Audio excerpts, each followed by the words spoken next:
Hey guys, Jinxed here with an updated gym rerun guide. Since my last gym guide, they've added teleporters to some gyms, and they also added a DC penalty if you log out while fighting any trainer, including gym leaders.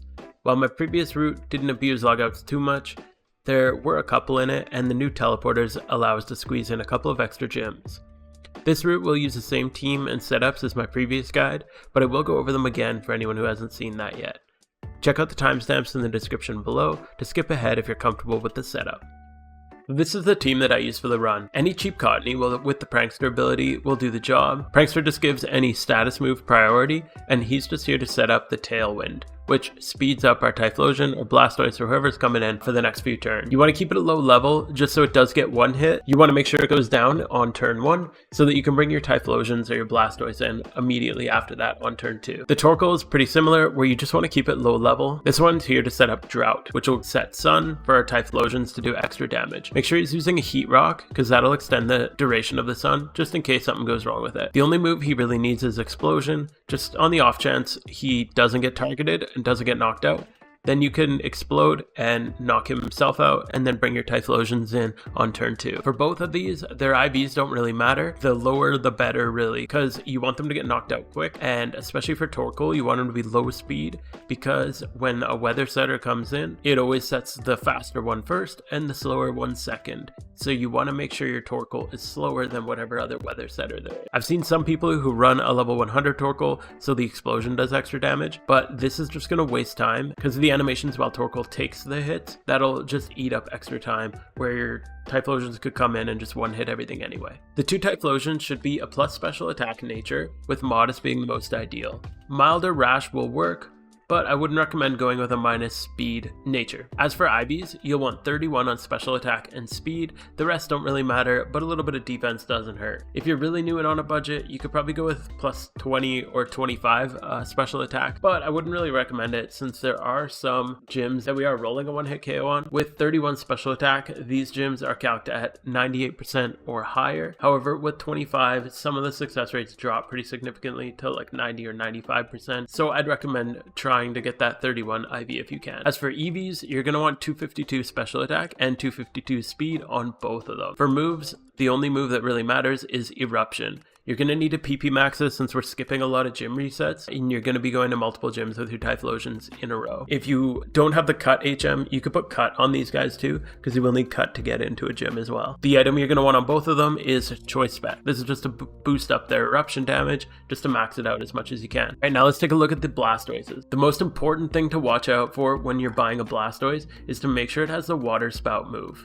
This is an egg move, which means you can't actually teach it to a Blastoise unless it's taught during the breeding process.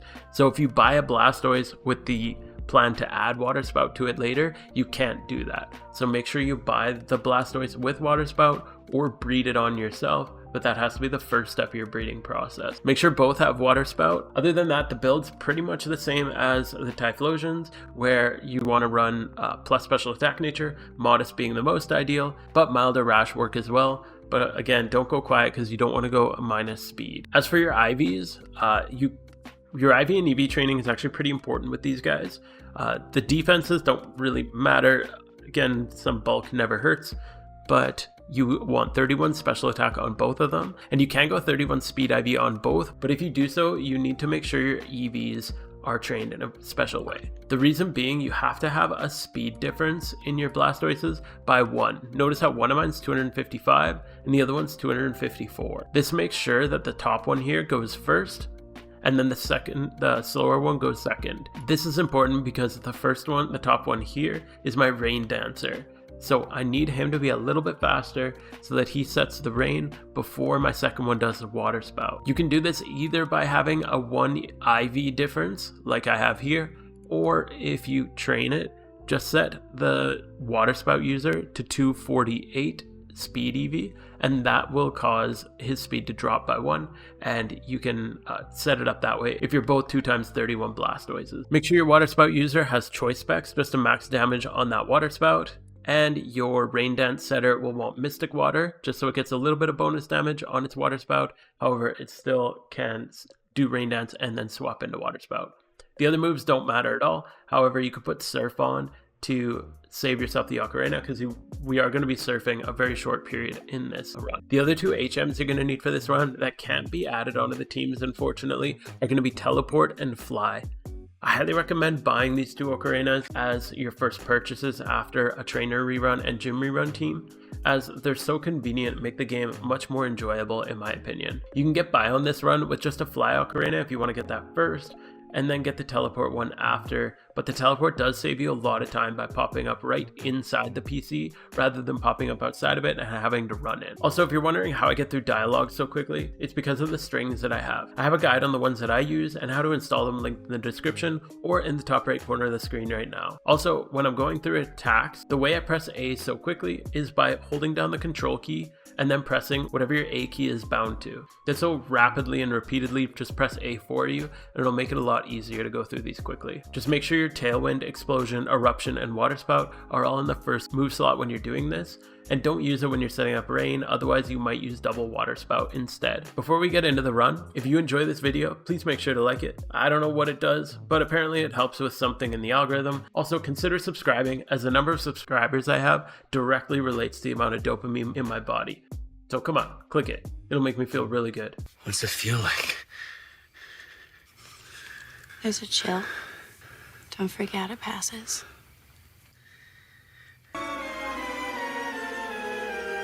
If you're interested in supporting the content further, check out the links in the description. You can become a YouTube member for as little as $1 a month. A massive thank you to our current YouTube members and other supporters. Now let's see this run in action. I'll go over each standard setup once, and then any varied setups or things to watch out for, I'll explain as we come across them in the run, and they'll also be noted with an asterisk in the notes on the side of the screen. Alright, so we're going to start this run in Moss Deep City at the Psychic Gym here. So the way you get through the puzzle is just bottom left, and then you step through here. You hit this green button until you see those statues to your left open up the path. Then you go straight up, across. Then you need to get to the orange button on the top left. You're going to keep pressing it until on the right you open the path. And now we just have to get back through here with the blue and then open the path, and then we are clear now. So before you start this, make sure you pop your charm. I'm going to be popping a 100% charm for this run. We'll see how much we can get out of it. We're starting at 1,379,553. Let's see what we end with. Alright, so this gym's starting with our regular drought setup. So I'll go over that once here. So our Cottony is going to set Tailwind, and our Torkoal is just coming in to set Drought. Torkoal is going to explode every time. The Tailwind will speed up our Typhlosion's attacks. It's a good start to show you since Cottony avoided both attacks, which is really unlikely. But we just swap in our Typhlosion and we'll go from here. That's really unlikely that happens, and unfortunately it's going to cost us a turn here. And sometimes RNG is like that, where you just get 2 misses in a row. It's fine, just keep going. If a Typhlosion ever goes down, swap in a Blastoise, and if a Blastoise ever goes down, just swap in your Typhlosion. It's easy as that. So because our Typhlosions took damage here, we're actually going to swap the route up a tiny bit. So I'm just going to do a reset here. I'm going to be moving my Mauville City, the electric gym, after one of the other standard drought resets. And I'm going to go now to the Rustboro City. So this gym's super smooth, super easy. It'll be 100% success rate with no problems here. You always want to go into the gym battles fresh with full health. So notice where in the run, like after Fortree City or Dewford City, there's just drought setup and then a TP reset right after, a teleport reset right after it. Those are good times where you might have to move something down to there. If there's nothing after a drought setup gym, that means you can pretty much put anything right after that gym with no problem. So I'm going to be moving my Mauville City and my Petalburg City just a little bit, just to come after the Rustboro City, and then I'll move Lava Ridge after Fortree. So now we're going to head to Mauville City. Now one weird thing that can happen in this gym is one of the teams has an Electrode, which will outspeed our Typhlosions without their Tailwind setup.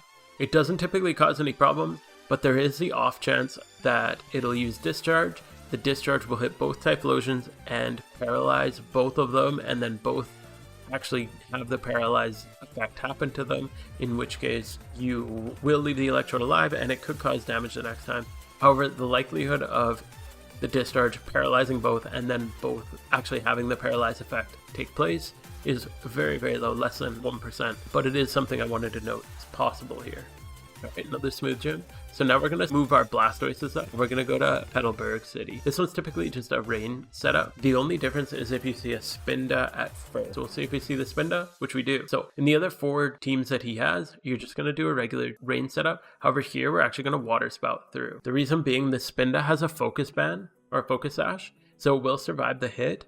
And if it stays alive, it's going to teeter dance, which will confuse both your Blastoises, and that can obviously cause some problems. The downside to this is it will cost us an extra turn, because usually this Staraptor is going to Brave Bird one of them and then knock them out. So you left him alive. It's actually more ideal if he just knocks him out. We can bring a Typhlosion in, but that's fine. The annoying thing with this team is this Chansey is very tanky.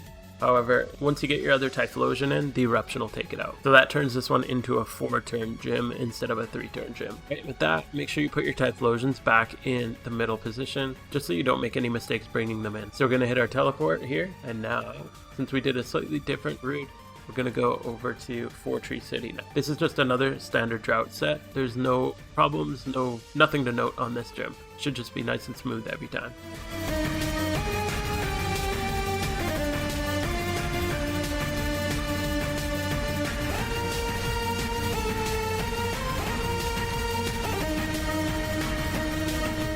Right, with that one down, we're going to move our Blastoises back up in the lead position. And we're going to head to Lava Ridge Town. So for this puzzle, you're going to go top left, top left, top left, top left, top, middle, bottom right, and then you're at the leader. This is going to be our standard rain set. It's the same every time. So you're going to use a rain dance with your faster one, and then water spout with your other one. And then after that first turn, you're just going to double water spout until the gym's done. This gym is really smooth. It has nothing to note, so we'll just go right through it.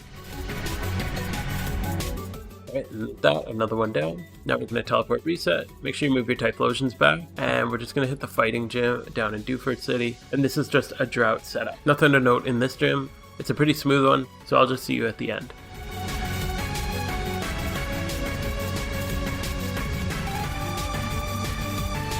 With that, we're done in Hoenn. So we're going to reset before we head back, just because the reset here is really quick. And we're going to head to Kanto. The reason you want to reset before you go to Kanto is because then we can go straight to the electric gym here. You can pop a repel here if you're worried about it. I find it's not really worth it. I just go straight into it. Now this is just a drought setup gym. In the old run, we'd just lead Typhlosions and then DC on the 1 in 5 chance you see Politoed, who sets Drizzle, but now with the DC penalty, unfortunately we can't do that. However, it's super smooth with a drought setup. There's no problem, so I'll just see you guys at the end of this one. With that one done, next we're gonna head to Sinnoh Island. So move your Blastoises back up into lead position, and we're gonna go to the fire gym here. Now for the setups here are super easy to go through. It's just a standard rain setup. Just one to note is if you see the Flareon lead, that'll be the one with Tauros and Dodrio, who all 3 of them will outspeed you. And they'll definitely do some damage to your Blastoise. And they might kill your Blastoise, but then you just swap in your Typhlosion and there shouldn't be any problems with that. Right, so I misclicked there and accidentally rain danced a second time. That's fine. It's going to cost me a turn though, so I'm just going to put a Typhlosion in. This is where the control Abe can be a little bit of a problem if you accidentally use the... I accidentally misclicked again here, but it shouldn't be a problem. I'll just be a little bit more careful going through with this one now. Fortunately, that misclick cost me an extra turn, which kind of sucks, but shouldn't be too big a problem. Right, so next we're going to teleport and reset. And then we're going to head to Brock in Pewter City. Now 4 out of 5 of the teams here are just standard drought setups. The one you're going to want to watch out for is Slowbro. If you see a Slowbro, you're going to do the drought setup, but then instead of going into 2 Typhlosions, just do 1 Typhlosion and 1 Blastoise. The reason is the team that leads Slowbro has a Flash Fire Ninetales, so if you just put your Blastoise in right away, it'll deal with the Ninetales. Okay, with that, our next stop is going to be Celadon City. We're not going to reset here. We're just going to go straight into Celadon City. The 2 Typhlosion lead can beat the gyms here. This is where you want cut. The 2 Typhlosions can beat every team here. The only one that'll be slowed down a little is if you see a Dragonite lead. Luckily we don't see that here, so it's no problem. If you do see it, because of the multi-scale, you won't knock out the Dragonite on the first turn, and he'll probably knock out one of your Typhlosions. Again, you just swap in a Blastoise, your choice specs Blastoise, and go through the gym. It'll just turn into a 4-turn gym instead of a 3-turn gym. That, another gym down. We got one more stop to make in Kanto. We're going to reset first, and then we're going to head to Cerulean City. So for this gym, again, it's just a standard drought setup. The only note is on Kingdra here, which we got here. So if you see the Kingdra, unfortunately that's not always the best news, because you're rolling about a 90% one-hit KO on the Kingdra. So hopefully we get that 90% chance, but in about 1 in 10 runs, you won't one-hit KO the Kingdra. The Kingdra is only on 1 out of 5 of the teams, so it's a pretty low chance that you do actually get stuck on the Kingdra. If you do, just keep attacking through, swap in to your Blastoises when you need to. So this is actually the gym that makes it worth it to go with 31 IVs, because without the 31 IVs, you're rolling a much lower % chance against that Kingdra. You can get walled here for a few turns, which can really slow you down. So we're going to teleport and reset. So we're going to Unova next. Make sure you reset here before hopping on the ferry, just because the distance to the gym from the ferry is shorter than the distance from the PC. So you want to make sure you're healed up and you can hop right into this gym. This is a standard drought setup gym. So we're just going to head up and do that. And I'll see you guys out.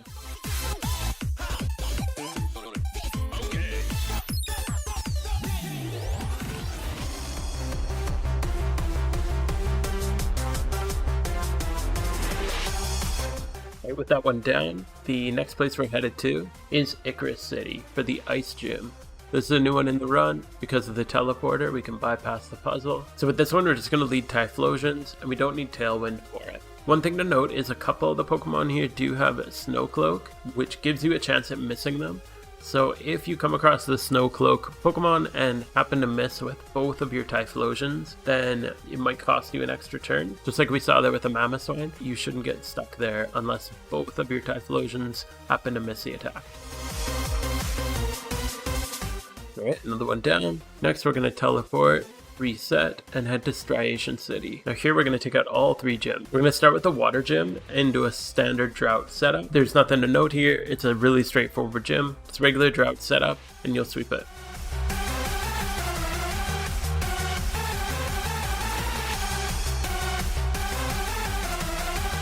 So for the grass gym, we're just going to lead our Typhlosions and Eruption through. You'll outspeed everything on all the teams, so nothing to worry about here. And the final one here, the fire guy, we're going to swap our Blastoises up. And we're going to do a standard rain setup. We'll try not to misclick on him this time. Alright, with those 3 gyms down, we're going to head out. We're going to reset, and then we're going to head to Nimbasa City. Now Nimbasa has a bit of a different setup. You're going to do your normal drought setup. However, instead of swapping into 2 Typhlosions, you're going to send 1 Typhlosion and 1 Blastoise out. This can get through all 5 of her teams, and it's just nice to keep it in because she does have a Flash Fire Pokemon on one of her teams. So it's nice to have the Blastoise in case you come across that Flash Fire Ninetales. Your Blastoise is in and you can just deal with it. Quick and easy. So after that, we're going to reset. Make sure you swap your Typhlosion back into the correct spot. Again, you don't have to when you're doing a drought setup, but I just find that if I don't have them in the right spot, I accidentally send the wrong Pokemon in sometimes. Next, we're going to head to Driftvale City. This is just going to be a standard drought setup. Most of its teams are really nice and smooth. The fake out lead from the Sableye can be a little bit annoying, but it doesn't actually cause any problems in the run.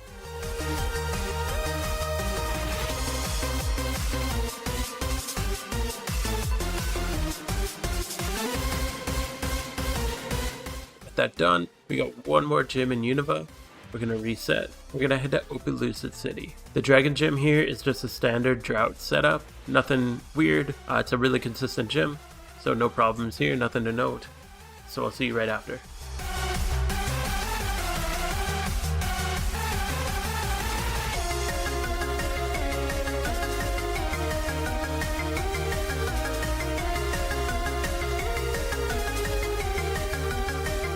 With that, we're not actually going to reset. We're going to fly straight to Castelia, and now we're going to go to Sinnoh. We're going to start in Eterna City. We're going to lead in Eterna City with Typhlosion with no setup, like no Tailwind or Drought. This is a really consistent gym to beat with Typhlosions. Just one little note on Melodic is you are rolling about a 90% one-hit KO rate on Melodic, but if you do get that like 1 in 10 chance on the 1 in 5 team, it might hit you with Muddy Water, which can be a little annoying if it gets the accuracy reduction. Again, that's a lot of different things that have to line up, but it does bring it to about like a 0.5 or less % chance of failure when I calculated it all out.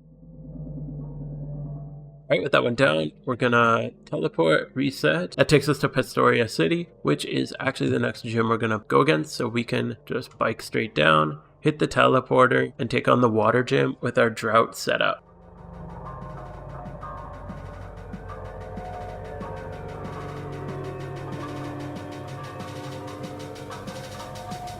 Alright, with that, the water gym's down. We're going to swap our Choice Specs Blastoise into the second leading position. And we're going to go into the Snow Point City gym with one Typhlosion and our Choice Specs Blastoise leading. The reason we need the Blastoise is this gym can have Heatran, which has Flash Fire, so we need to make sure we're leading with that. There's a couple of Pokemon on this one that we need to watch out for. One being this Articuno here, who will lead with a Blizzard. There is a chance he can land the Freeze, but I'd recommend coming in with an Ice Heal just in case the Blizzard does catch you with a Freeze. It's nice to just Ice Heal quick and then get right back into the fight. Other than that, it's just the Heatran with the Flash Fire that we need to watch out for. And then similar to the other ice gym, anything with Snow Cloak can miss on a small chance. And if both things miss it, then you might have to waste another turn. So you'll see, even if your Typhlosion goes down, it's not a big deal. Just toss your other one in and you can keep going from there. With that, another gym down, swap your Typhlosion into the lead position, and we're going to teleport reset. Next, we're going to go to Sunny Shore City and take on the Electric Gym and get right into this with a standard drought setup.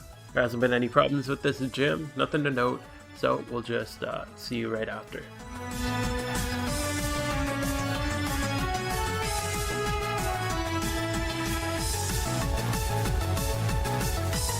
Alright, another one down. We're going to head now to Veilstone City, and we're going to go straight with our Typhlosion lead into the fighting gym. So this gym, we can just lead with our Typhlosions. The only note to watch out for is on the Mienshao Medicham lead, the second set of Pokemon that comes in will have a Sock who has Sturdy with the Speed Berry. So once you hit him, he'll speed up and outspeed your second Typhlosion and use Rock Slide. The only thing that you need to worry about with that one is if that Rock Slide staggers the second Typhlosion, the one who hasn't gone yet, then you'll miss a turn, and that'll stagger it by a turn. Sock will then outspeed, so he could Rock Slide again, causing like both the flinch. So on the off chance that you get 3 flinch procs in a row on the Rock Slide, you might be in a bit of trouble, but that's really unlikely to happen.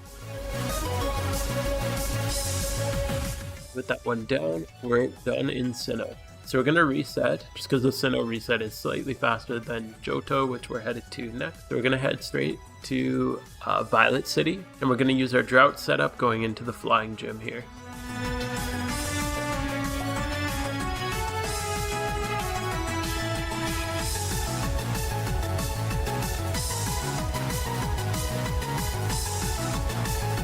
Alright, and with this gym down, we're going to head straight to Mahogany Town and take on another ice gym. So this one has the same potential issue as the other ice gyms, so there is still that chance to miss against the Snow Cloak users.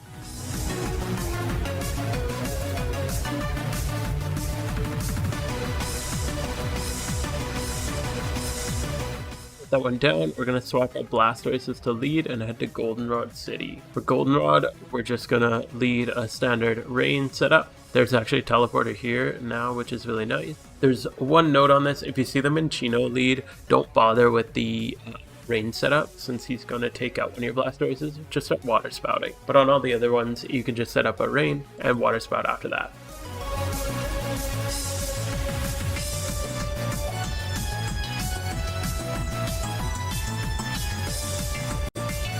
Alright, and with that, we're going to put our Typhlosions back to the lead, hop back on the teleporter, going to reset at the PC, and next we're going to head to Cyanwood City for the fighting gym. This is just going to be a standard drought setup. We got 2 more gyms left on this run.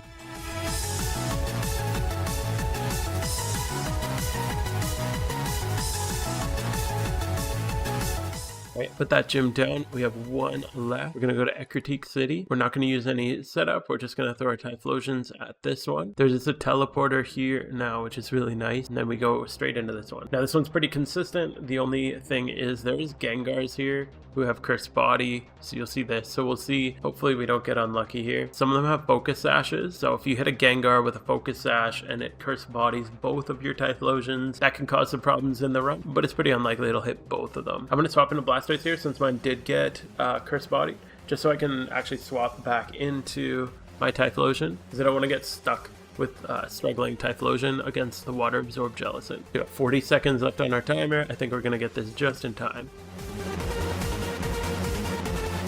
Alright, so that's the 30 gyms done in 1 hour with the 2 Typhlosion, 2 Blastoise team. So before this run started, we had 1,379,553 Pokeyen, and at the end, we now have 1,943,217 for a total gain of 563,664 Pokeyen. I spent about 120k on the Riches Charm, which leaves us with a profit of 443,664. I know there's some other games that you can get like 31 or 32 gyms in with a bunch of item swaps and different team compositions, but I like to keep it simple on my daily reruns, so I hope this makes it easy and keeps it simple on your daily reruns as well, and that you can make use of this route to get 30 gyms in with a pretty simple method of mostly just holding Control A the whole way through. So if you enjoyed this video and it helped you out, please leave it a like. Let me know what you think about it in the comments below, and consider subscribing for more weekly PokeMMO content. Other than that, check out the links in the description to support the channel, and I'll see you guys next Friday with another video.